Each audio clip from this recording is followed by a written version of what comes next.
noise. Okay, before that, day before. Okay, so day before yesterday we have seen the external noise details. Okay, external noise related one point I have told you yesterday, that in external noise, which two types of noise we have studied? Atmospheric and extraterrestrial. Atmospheric and extraterrestrial. Apart from that also, if you search on net, you will get one more type of noise, that is called as the industrial noise. म्हणजे Yes. Industry मधल्या parameter मुळे जो काही noise produce होतो, that is called as the industrial noise. Okay, and yesterday we have started with the internal noise type. External noise च्या comparison ने हे आपण कव्हर केलं external noise चं. So as compared with external noise, there somewhat critical points are there in the internal noise. Okay, so intentionally I am taking it somewhat slowly and explaining it in the simple words. Still if you are having any doubt, you can ask. Okay, काल कुठले दोन type बघितले आपण internal noise मधले? which two Short types? noise and thermal noise. Short noise and thermal noise. ते समजलेत का सगळ्यांना proper? Yes. Randomly I am going to ask. Okay, Akanksha, is it clear to all? Yes, ma'am. Hmm. Okay, then this Himani Swami, you were absent yesterday for yesterday's lecture. Yes, ma'am. Range. Then how you will understand that points? Video बघितला का? Yesterday you were absent. Have you watched that video, whatever I have uploaded on your sheet? Because daily you are present. Yesterday you are absent. Yes, ma'am. Pranav. Okay, just go through that. If any problem, you can ask. Okay. Pranav Kharat, you are present for yesterday's lecture. Pranav, are you there?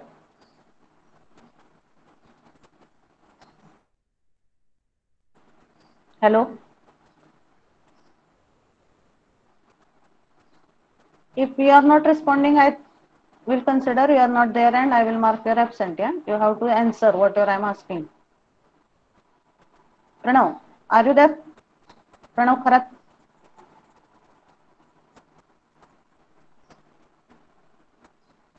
Okay. So we have discussed those who were absent yesterday. Just quickly I will repeat. Internal noise type आपण start केले होते, त्याच्यातले पहिले दोन point आपण काल discuss केले, short noise and thermal noise. So short noise is produced because of random arrival of charge carriers. आपण त्याला जनरली काय म्हणूया? Charge carrier. चार्ज कॅरियर जर जास्त क्वांटिटीने अचानक रिसिव्हर पाशी आले, तर because of that what ever noise is produced, that is called as the short noise. आणि शॉर्ट नॉइजचा प्रेझेन्स हा रिसिव्हर मध्ये जास्त असतो as compared with transmitter, channel and the receiver. Receiver noise is present more at the, sorry, short noise is present more at the receiver part. That is the concept of short noise. So in case of electrical circuit, this short noise is produced because of which charge carriers? Electrical. Electrical charge carriers, those are electrons.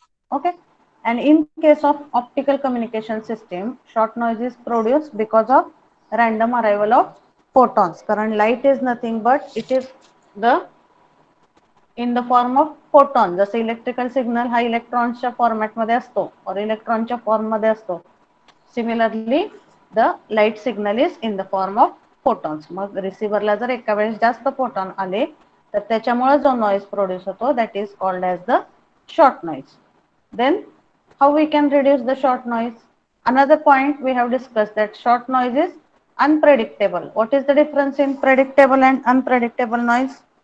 Initially we have discussed. Predictable, we can predict before occurring, and Hmm. non-predictable, we can't guess. Okay. Predictable noise म्हणजे आपण design करताना system predict करू शकतो की याच्यामध्ये हा noise येऊ शकतो, that is called as predictable. आणि जो रँडमली ऑकर होतो किंवा ज्याचं प्रेडिक्शन आपण करू शकत नाही, that is called as the unpredictable noise. So short noise is the like unpredictable noise, whereas thermal noise, if you consider, that is predictable. Predictable का म्हणतो आपण त्याला? कारण काल हे आपण इक्वेशन बघितलंय. ह्या इक्वेशन वरून त्या डिव्हाइसचं टेम्परेचर किती आहे, त्याचं नॉइज स्पेक्ट्रल बँडविड्थ किती आहे ह्याच्यावरून तुम्ही थर्मल नॉइज प्रेडिक्ट करू शकता, कॅल्क्युलेट करू शकता. तसं short noise you cannot calculate or you cannot have any idea की किती अमाउंट मध्ये शॉर्ट नॉइज त्या सर्किट मध्ये प्रेझेंट असेल. That's why it is called as short noise is unpredictable. Then if multiple signals are arrived then short noise will produce. मग कसं कमी करू शकतो आपण short noise? We have to apply some structure for uniform arrival of carriers at the receiver. रिसिव्हरला carrier uniformly मिळतील असं कुठलं तरी सर्किट आपल्याला रिसिव्हरच्या आधी तिथं बिल्ड करावं लागतं आणि त्या सर्किटमुळे शॉर्ट नॉइजची क्वांटिटी किंवा probability of occurrence of short noise is reduced. Is it clear? Short noise? Yes, ma'am. Yes, ma'am. Then next type of noise we have discussed, thermal noise. Why thermal noise is produced? Ganesh Kharat or Ganesh Kavde is there. Okay, still that Kharat is not present. Pranav Kharat, no? What is his name? I am not remembering. Pranav Kharat, are you there?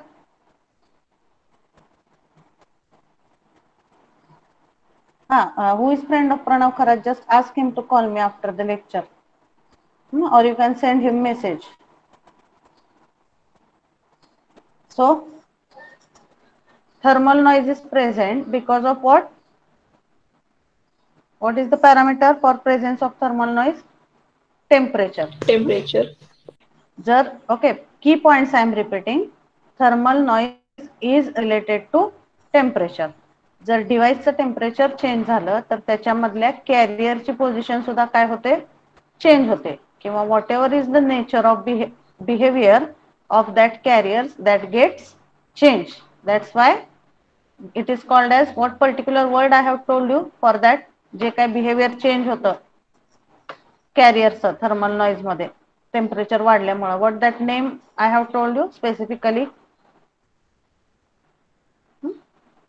What the technical word we have used? It is as a result of thermal agitation. Agitation म्हणजे काय? आंदोलन. मग charge carriers they are changing their position because of change in the temperature. त्याला त्यांनी म्हणलेलं आहे equivalent की that is agitation of that charge carriers. काल मी तुम्हाला नेटवरून एक डायग्राम दाखवली होती की जर टेम्परेचर वाढलं तर कुठल्याही कंडक्टर मधले चार्ज कॅरियर त्याची पोझिशन त्याचं बिहेवियर चेंज करतात. And obviously if that charge carriers are disturb whatever current or whatever output you are getting at output side that will also get disturbed and it is considered as nothing but the noise. That is the concept of thermal noise. Okay, and another point we have considered, thermal noise is not dependent on input voltage but it is dependent on what? This sentence you can have focus. Thermal noise actually occurs regardless of the applied voltage. म्हणजे applied voltage 10 volt असलं तर thermal noise कमी आहे आणि applied voltage 20 volt असलं तर thermal noise जास्त आहे. That will not be the case. कशावरती डिपेंडंट असतो thermal noise? Carrier. Carrier, or it is dependent here on the temperature of the particular device. Voltage वाढू कमी हो त्याने काय फरक पडत नाही.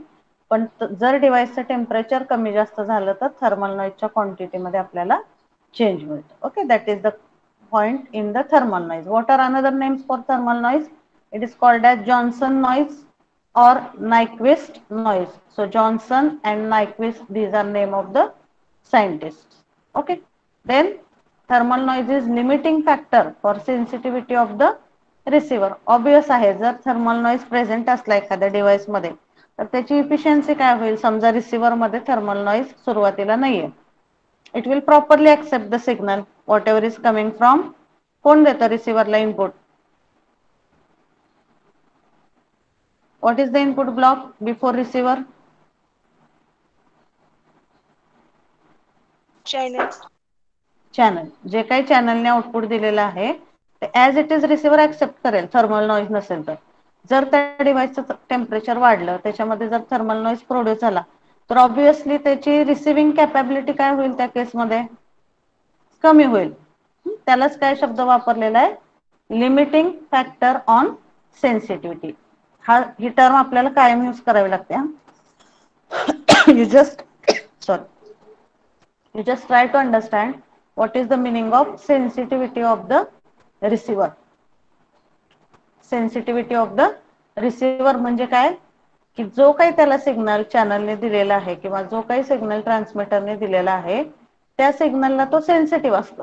म्हणजे त्या पर्टिक्युलर सिग्नलला तो लगेच ऍब्सॉर्ब करतो किंवा it is receiving the signal particularly whatever is send by the transmitter. त्याला काय म्हणतात, रिसिव्हरची सेन्सिटिव्हिटी.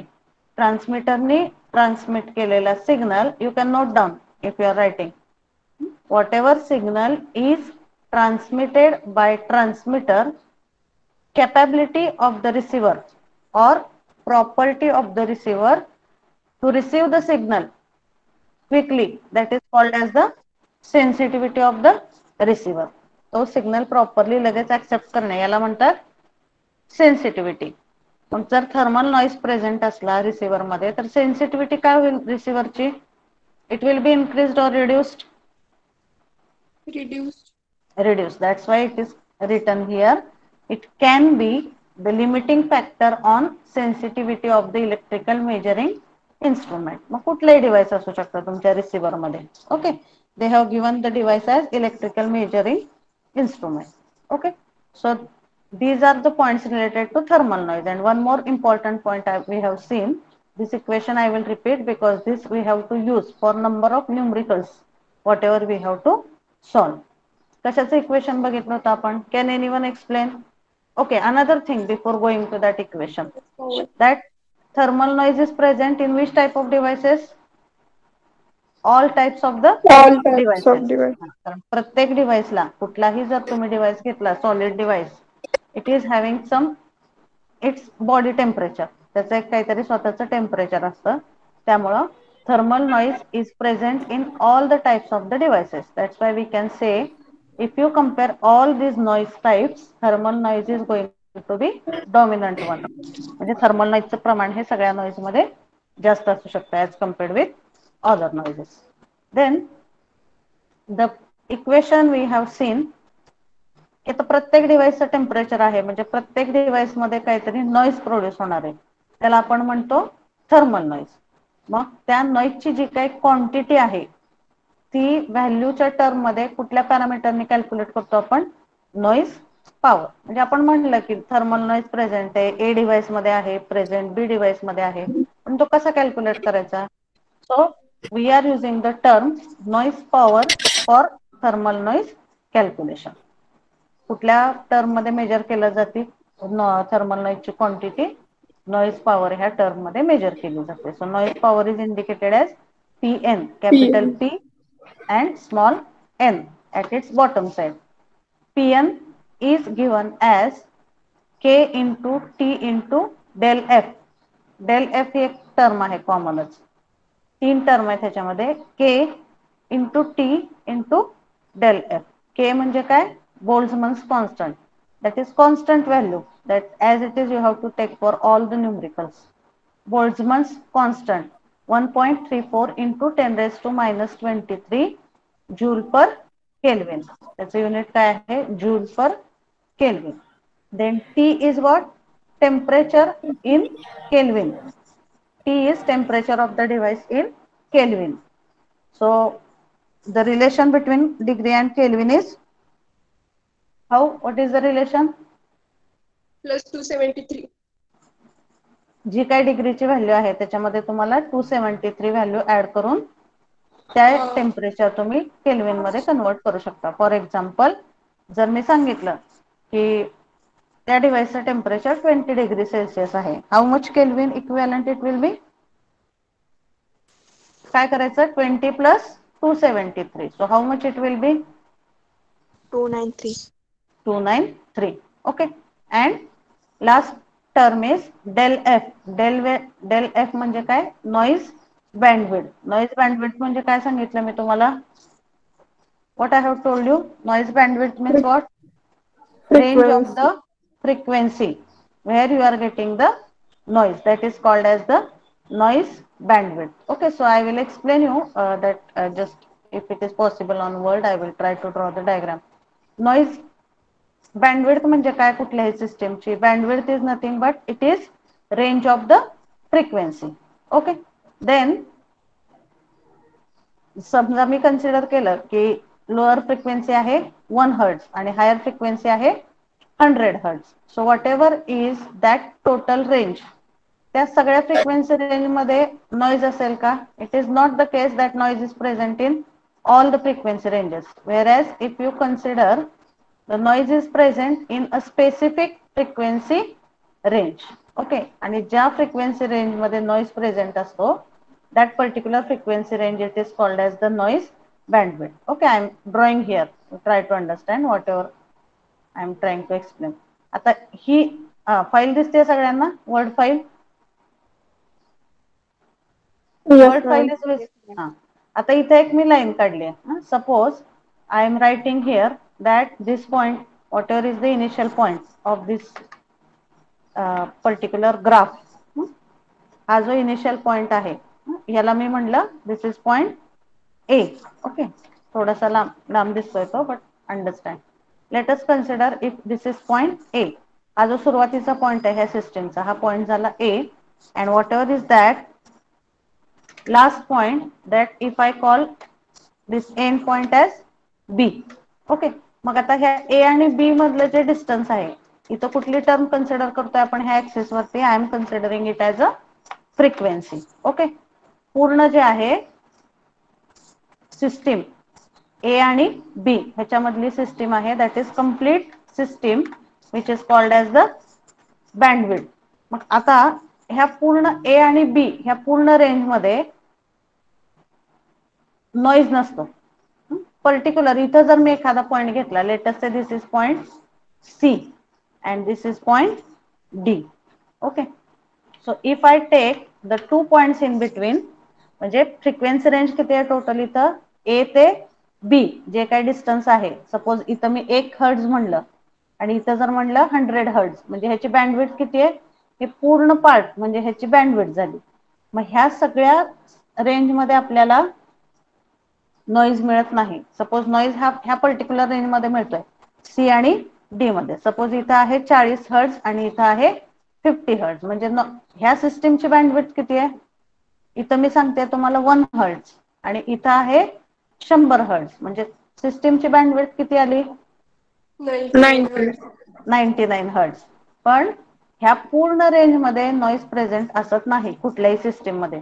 त्याची एक ठराविक फ्रिक्वेन्सी रेंज असते ज्याच्यामध्ये नॉइज प्रेझेंट असतो. मग ती रेंज काय सांगते मी? Suppose noise is present in between this frequency point C to D. Suppose C ची व्हॅल्यू आहे 40 हर्ट्ज अँड डी ची व्हॅल्यू आहे 50 हर्ट्ज. म्हणजे नॉइज बँडविड्थ कशी कॅल्क्युलेट करणार आपण ह्या सिस्टीमची? How you will calculate noise bandwidth of this system?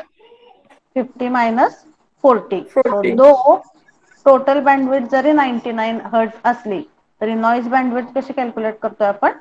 Distance between C and D. So it will be 10 hertz. Are you getting that point? Noise bandwidth means what? Understood? मग आता एखाद्या system मध्ये noise bandwidth ही आहे C आणि D मधली. Suppose मी इथं अजून एक पॉइंट घेतला, इथं ई. मी जर म्हणलं की त्या सिस्टीमची bandwidth it is in between E and D, मग ई ची व्हॅल्यू जर 20 असेल आणि ह्याची जर 50 असेल तर त्या सिस्टीमची नॉइज बँडविड्थ किती होईल? 50 minus 20, it will B 30 hertz. म्हणजे जर नॉइज बँडविड्थ जास्त असेल एखाद्या डिव्हाइसची तर ऑब्विसली त्याच्यामधली नॉइज पॉवर काय असणार आहे?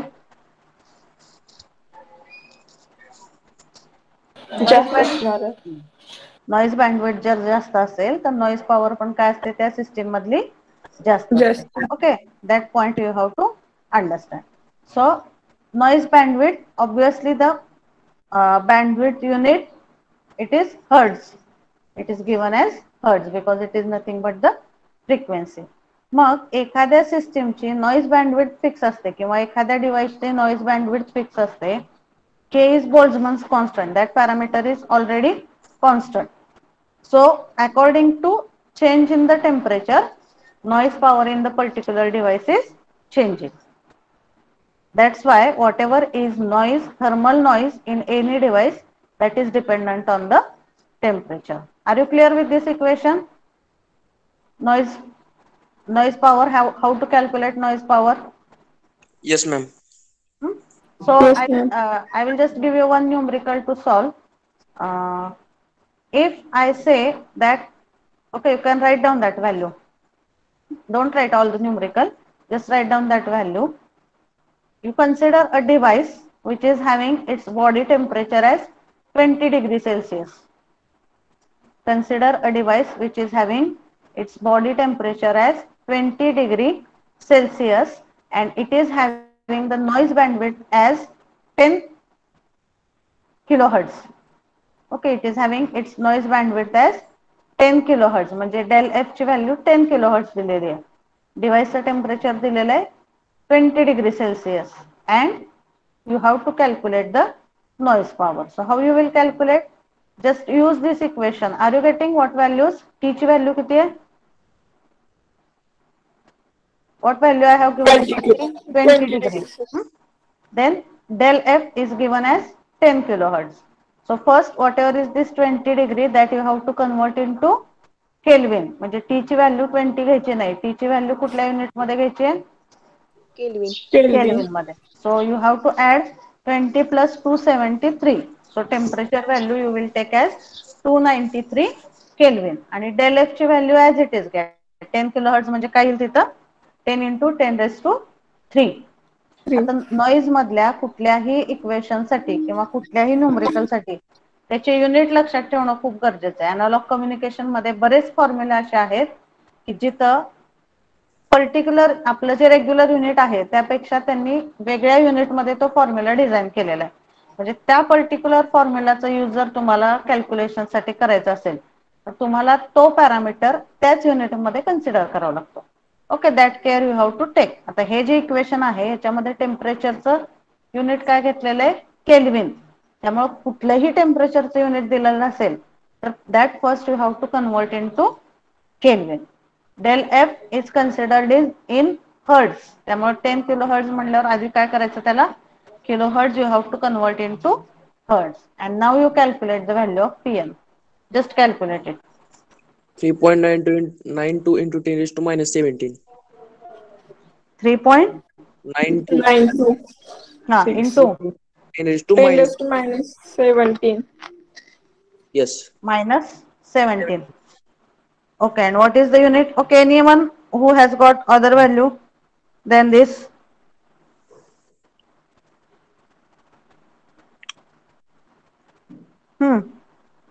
No.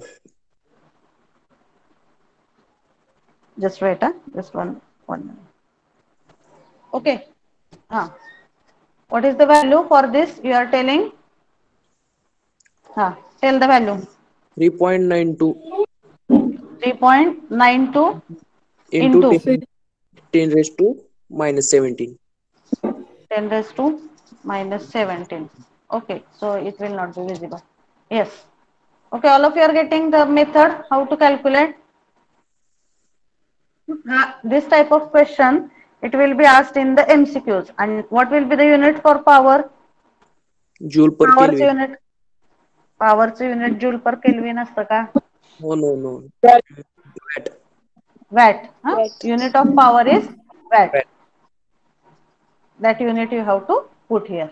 Okay, so in this way, you have to calculate the basic noise power, whatever is present in any device. Okay, so these two terms you should know, temperature and its noise bandwidth. Okay, आता इथं ह्याच equation मध्ये आपण किती घेतली noise bandwidth ची value? आता 10 kilohertz. 10 kilohertz. मग जर नॉइज बँडविड्थ वाढली, suppose I make it as 100 kilohertz or if I make it as 1 megahertz, how much value you are getting? काय होईल 1 megahertz घेतलं तर? 10 raised to 14 येईल.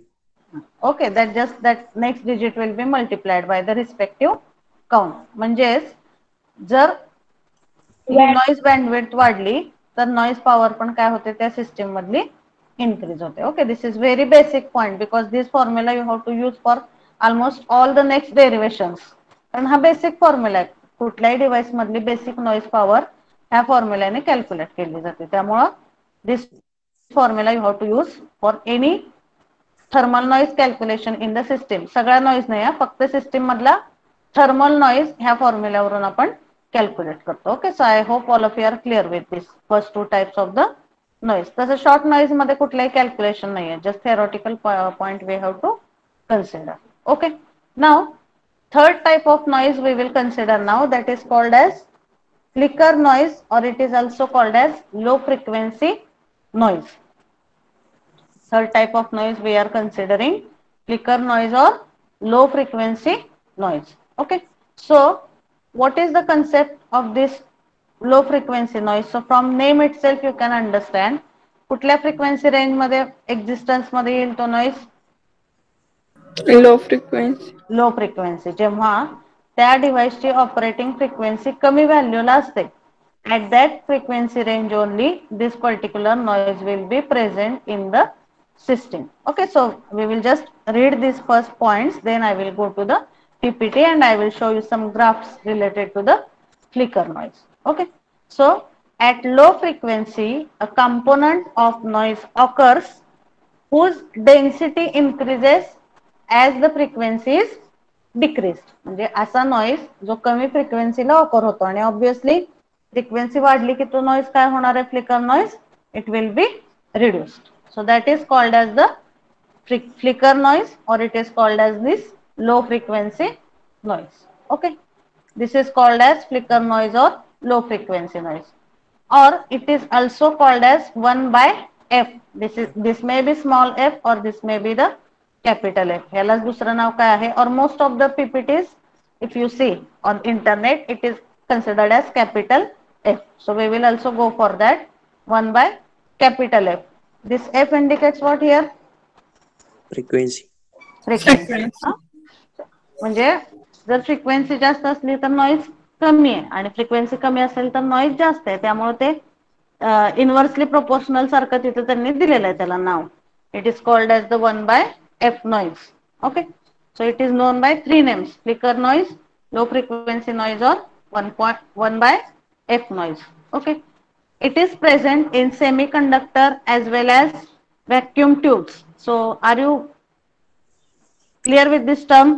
फिजिक्स मध्ये तुम्ही बघितलं असणार आहे हे व्हॅक्यूम ट्यूब्स म्हणजे काय, कुठला डिव्हाइस असतो. सेमीकंडक्टर माहिती पण व्हॅक्यूम ट्यूब माहित नाही ma'am. Okay, so vacuum tubes are one type of devices which are used in the function of, म्हणजे आता जसं सेमीकंडक्टर कसा वर्क होतो की at a particular temperature, just 1 minute, just 1 minute, hold it 1 minute.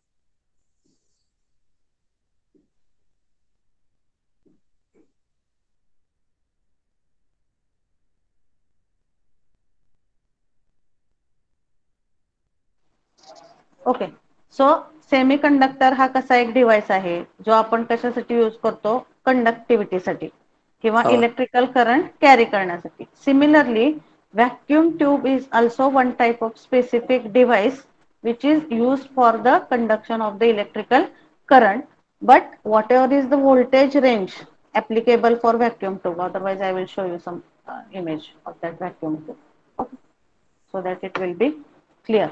Vacuum tube हे सुद्धा एक specific टाइपचं device आहे, पण त्याला जे ऑपरेटिंग व्होल्टेज असतं, operating voltage required for vacuum tube, that is somewhat high.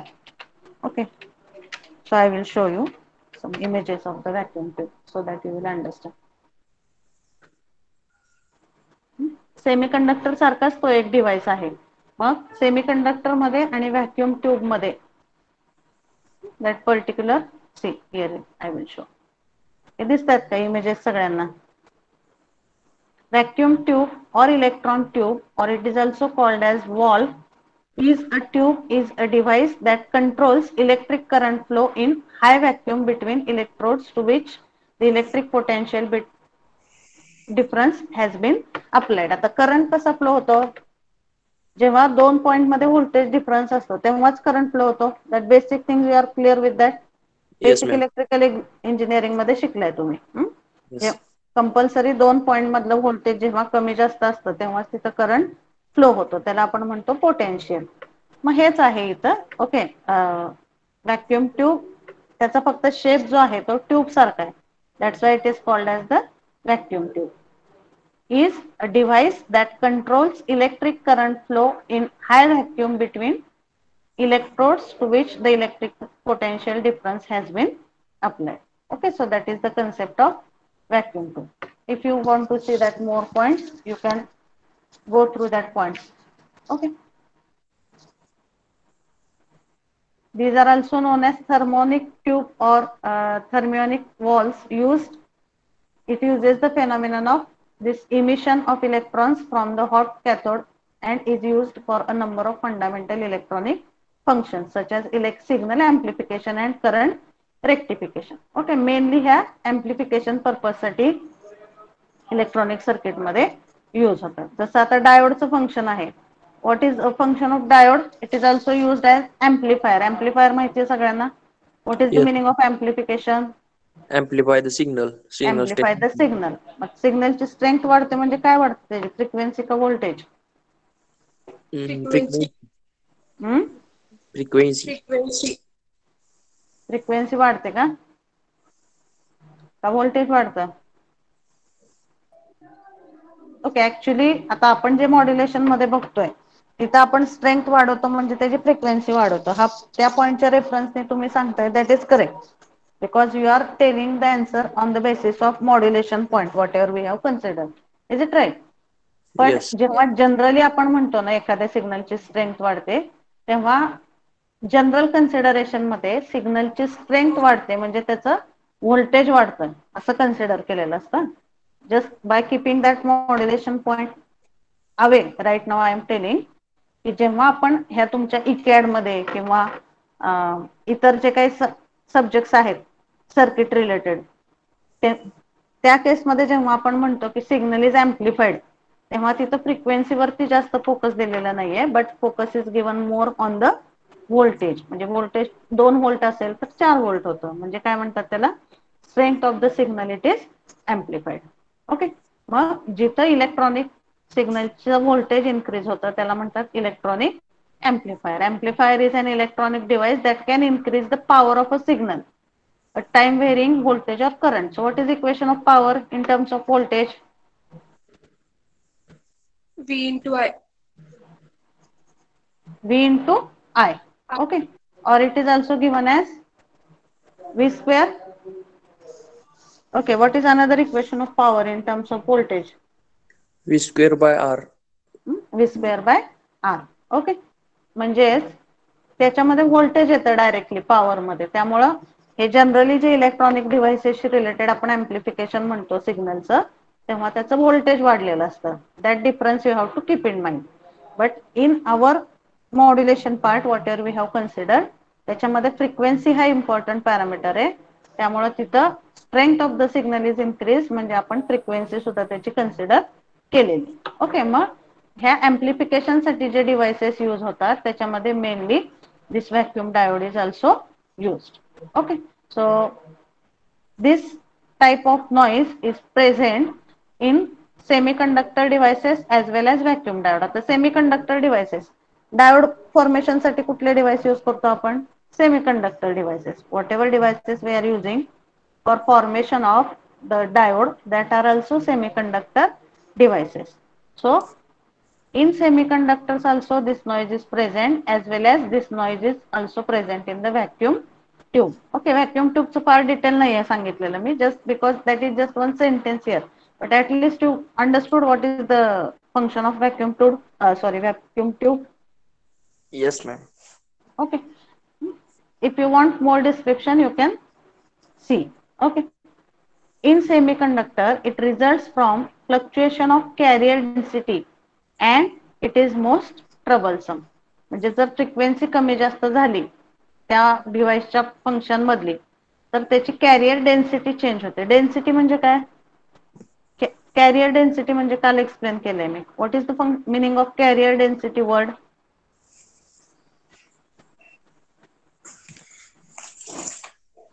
Density म्हणजे काय? फॉर एक्झाम्पल एक रूम आहे, एका रूम मध्ये जर 10 माणसं आहेत, okay, means density it is normal. त्याची जी लिमिटिंग कॅपॅसिटी आहे तेवढी 10 माणसं जर त्या रूम मध्ये असतील तर density is normal. But if I am adding more number of persons in the same room, in that case what we can say, density of the room it is increased. Similarly जेव्हा आपण PN diode म्हणतो किंवा semiconductor device म्हणतो, जे आपण diagram काल बघितली PN junction डायोडची. Okay, so when we say the PN junction diode or any semiconductor, त्याच्यामध्ये कॅरियर डेन्सिटी वाढते. म्हणजे काय होते, पीएन जंक्शन मधल्या त्या पर्टिक्युलर कॅरियर्सची संख्या कमी जास्त होते. That is called as, here in this diagram you see here. इथं आता किती आहेत सध्या पी टाइप मध्ये कॅरियर्स? 12. एन टाइप मध्ये किती आहेत? 12. जर फ्रिक्वेन्सी चेंज झाली तर because of change in the frequency these number of carriers are change. म्हणजे त्याची जर कॅरियर चेंज झाले तर आपण काय म्हणू शकतो, डेन्सिटी इज रिड्यूस्ड. जर कॅरियर वाढले तर आपण म्हणू शकतो डेन्सिटी इज इन्क्रीज. मग because of change in the frequency there are fluctuation of carrier density and it is creating the problem in the working. That's why it is written as it is most troublesome.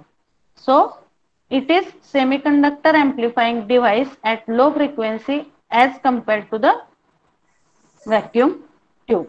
Okay, so this is just additional statement I might have given. It is semiconductor amplifying device at low frequency as compared to the vacuum tubes. Okay, semiconductor मध्ये. So in semiconductor or in vacuum tube, if low frequency is there, in both the devices there are fluctuations in the carrier density, and because of that the noise it is produced. Okay, are you clear with the basic points in flicker noise? कुठले point बघितले आपण?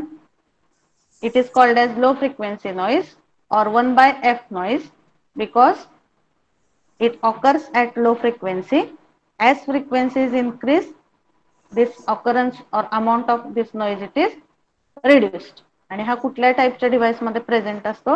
It is present in semiconductor devices as well as in the vacuum tube. पण semiconductor आणि vacuum tube जर तुम्ही consider केली तर semiconductor device मधले चार्ज कॅरियर्स हे कमी असतात, वेरॅज व्हॅक्यूम ट्यूब मधले चार्ज कॅरियर्स हे जास्त असतात. कारण एम्प्लिफिकेशन इफिशियन्सी जी आहे, that amplification efficiency is more for vacuum tube as compared with the semiconductor. Okay, these are the basic points related to the flicker noise. Is it clear?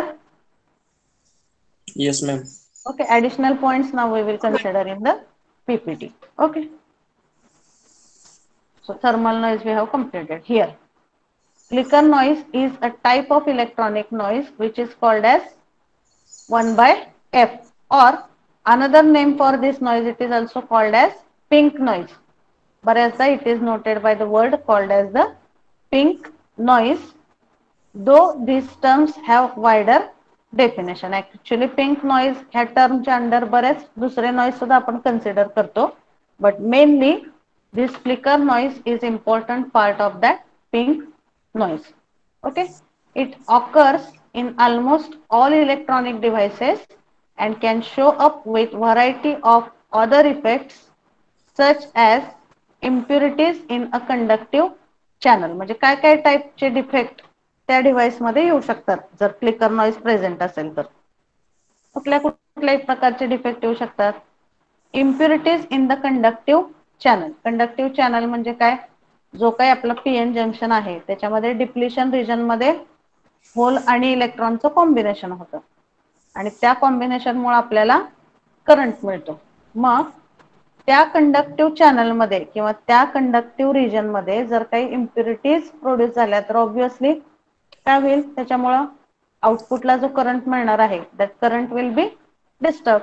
मग जर flicker noise present असला तर this happens, there is production of impurities in the conductive channel. हा एक point होऊ शकतो त्याच्यामध्ये. Again what can happen? Generation and recombination noise in a transistor due to base current and so on. म्हणजे त्यांनी flicker noise मुळे एखाद्या डिव्हाइसच्या ऑपरेशन मध्ये काय काय फॉल्ट येऊ शकतात हे दिलेलं आहे. डायोड मध्ये काय फॉल्ट येऊ शकतो? Impurities in the conductive channel, त्याच्या कंडक्टिव्ह चॅनल मध्ये इम्प्युरिटीज काही ऍड होऊ शकतात. ट्रान्झिस्टर मध्ये काय डिफेक्ट येऊ शकतो? generation and recombination noise in a transistor due to base current. Transistor, all of you are knowing? Transistor, all of you are knowing? Yes, ma'am. Transistor जर दोन डायोड आपण बॅक टू बॅक कंबाईन केले तर it is forming the transistor. PN junction and one more PN junction back to back, that is forming one transistor. मग transistor मध्ये सुद्धा recombination noise produce होतो because of the base current. So these are just additional thing that also you can consider. Then flicker noise is found in carbon composition resistor. Resistor मध्ये असतो हा आणि त्याचं composition मध्ये कुठलं मटेरियल यूज केलेलं असतं रेजिस्टरच्या? Carbon composition materials, where it is often referred as excess noise because it appears in addition to the thermal noise that is there. आता काल आपण ही बघितली diagram. If you see this resistor, it is also having its natural temperature. So because of that temperature, त्या resistor मध्ये thermal noise पण present आहे. Simultaneously जर frequency कमी झाली त्या रेजिस्टरची तर त्याच्यामध्ये फ्लिकर नॉइज सुद्धा प्रेझेंट असू शकतो. Okay, this flicker noise will be present in the resistor only if frequency is low. Otherwise flicker noise present असेल का रेजिस्टर मध्ये? No. That's why it is said in addition to the thermal noise. म्हणजे thermal noise तर असणारच आहे by default. मी सांगितलं तुम्हाला प्रत्येक डिव्हाइस मध्ये थर्मल नॉइज असतो आणि ऍडिशनली त्या रेजिस्टरची जर फ्रिक्वेन्सी कमी झाली तर त्याच्यामध्ये हा फ्लिकर नॉइज प्रेझेंट असू शकतो. Okay, these are the additional things given. Okay, so flicker noise here, this flicker noise is proportional to the inverse of the frequency. म्हणजे फ्रिक्वेन्सीच्या इनव्हर्सली प्रोपोर्शनल आहे तो. and it is occurring in many applications such as within RF oscillators. RF oscillator study केलाय का तुम्ही? ऑसिलेटरचा study आहे ना तुम्हाला इकॅड मध्ये? अजून नाही झालं. अजून नाही चालू झालं. हा, मग ऑसिलेटर हा पण एक इलेक्ट्रॉनिक डिव्हाइस आहे जो साइन वेव्ह प्रोड्यूस करतो. म्हणजे मी तुम्हाला सांगितलं होतं मॉड्युलेशनच्या वेळेस आपल्याला जर कॅरियर सिग्नल जनरेट करायचा आहे किंवा मॉड्युलेटिंग सिग्नल जनरेट करायचा आहे, साइन वेव्ह दोन्ही सिग्नल कुठल्या फॉर्म मध्ये आहेत? साइन वेव्हच्या. मग ते कुठल्या डिव्हाइस पासून जनरेट करतो आपण? That device it is called as the oscillator. मग हा फ्लिकर नॉइज ऑसिलेटर मध्ये सुद्धा प्रेझेंट असतो. Okay, so these are just additional things given in this PPT. Okay, within the oscillator the flicker noise manifests itself as sidebands that are close to the carrier. Okay, the other form of noise extending out of from this carrier with the flatter spectrum although decaying the greater of the offset from that carrier. Okay, ही जी slide आहे ना ही जरी नाही समज, okay, otherwise I will read delete it because the points are somewhat critical. I will just highlight it with some different color so that if you understand then only you see that, otherwise you can leave that part. Okay, additional information याच्यामध्ये मी include केलेली आहे. This is about the flicker noise. आता एक diagram असते flicker noise ची, that also you can consider. Graphical representation कसं असतं flicker नॉइजचं? कसं असणार आहे आता ग्राफ फ्लिकर नॉइजचा? कमी फ्रिक्वेन्सीला फ्लिकर नॉइज काय असणार आहे? जास्त. आणि हायर फ्रिक्वेन्सी जशी जशी फ्रिक्वेन्सी वाढेल तसं तसा तो फ्लिकर नॉइज काय होतो? कमी होतो. Okay, so this is the diagram which is usually given for this flicker noise. Here you can see this is the diagram. If you see the diagram for flicker noise, on x-axis we are considering the which parameter? x-axis ला काय असणार आहे याच्यामध्ये? Frequency, कारण आपण फ्रिक्वेन्सीच्या term मध्ये consider करतोय noise. So on x-axis it is having frequency. So this diagram if you see is a frequency. इथं काय घेतलंय आपण? फ्रिक्वेन्सी. आणि इकडं काय घेतलाय? Flicker noise. फ्रिक्वेन्सी कमी आहे या पॉइंटला, सगळ्यात कमी आहे ना फ्रिक्वेन्सी. लक्षात घ्या कशी डायग्राम आहे फ्लिकर नॉइजची. एक्स ऍक्सिस वर काय घेतलंय आपण? फ्रिक्वेन्सी. वाय ऍक्सिस वर काय घेतलंय? एम्प्लिट्यूड. कशाचं एम्प्लिट्यूड? नॉइजचं. Or you can also consider it as amount of flicker noise. मग ह्या पॉइंटला फ्रिक्वेन्सी सगळ्यात कमी आहे म्हणजे इथं नॉइज काय आहे? Amplitude of noise is quantity of noise is maximum. जशी जशी फ्रिक्वेन्सी वाढते, आता इथं 0 आहे समजा, इथं 1 आहे, इथं फ्रिक्वेन्सी वाढली की त्याचा इक्विव्हॅलेंट नॉइज काय झालाय? कमी झालाय. अजून फ्रिक्वेन्सी वाढली की नॉइज काय होतो? कमी होतो. Like that it will go on decreasing as the frequency is increase. आणि एका पर्टिक्युलर फ्रिक्वेन्सी नंतर बघा फ्लिकर नॉइज काय होतोय?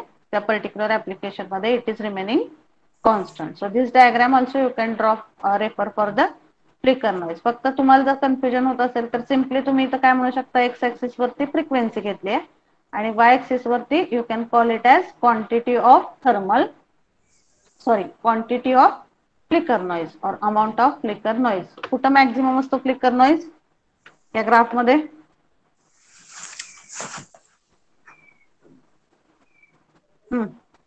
where the flicker noise is maximum?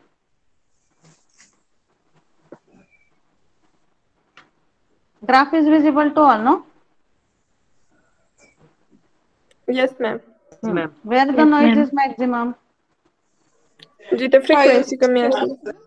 जिथं फ्रिक्वेन्सी म्हणजे हा पॉइंट ओरिजिनचा, तिथं फ्रिक्वेन्सी सगळ्यात कमी आहे, त्यामुळे इथं फ्लिकर नॉइज काय जास्त आहे. जशी जशी फ्रिक्वेन्सी वाढेल तसं तसं फ्लिकर नॉइज काय होतोय? कमी होतो. It will go on reducing with increase in the frequency up to a particular frequency. आणि त्या फ्रिक्वेन्सी नंतर जरी फ्रिक्वेन्सी वाढली तरी तो काय राहतो? कॉन्स्टंट राहतो. Okay, that is the graph related to the flicker noise. Okay, all of you are clear with third type of noise, flicker noise? Understood it? Yes, ma'am. So this is the third type of noise. Okay, now the next is partition noise. So what do you understand from that word partition? Vaishnavi, have you taken screenshot? Vaishnavi Deshmukh and Vaishnavi Chavan. Yes, ma'am. Both of you send take the screenshots and send it to me. Yes, ma'am. Kharat, Pranav Kharat is joined or not yet? Yes. Ma'am, I've taken screenshot. Okay, okay. Yes, Pranav ma'am. Kharat, okay. Yes, ma'am. Pranav Kharat is there? Yes, ma'am. So I asked you some question, you were not there at start. Ma'am, काम करो. Okay, don't do that usually because otherwise you will not understand, no, what Yes, has yes. been taught. Okay, so at what time you come back again to the lecture?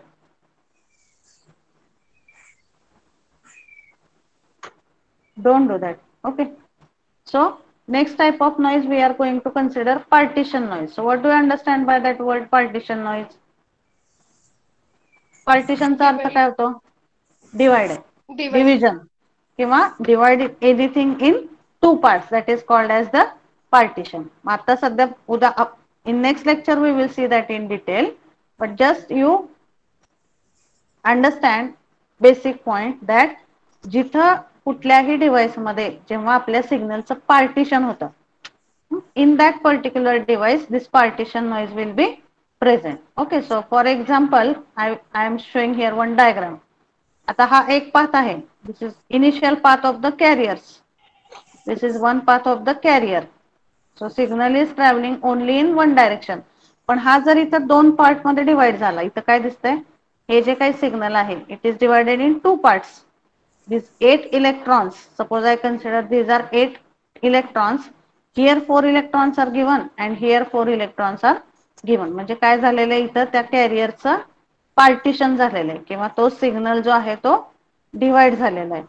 मग जेव्हा एखाद्या system मध्ये त्या सिग्नलचं partition होतं due to any reason at some point where the signal is divided into two parts, at that time the part, not only two, it can be more than two also, जेव्हा तो एखाद्या याच्यामध्ये divide होतो तेव्हा त्या particular device मध्ये partition noise will come in the present. Okay, that is the concept of partition noise. So in next lecture we will see in detail about the partition noise. So initial 3 points all of you understood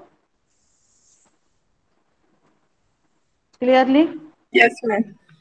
Okay, so I was discussing yesterday about that your test.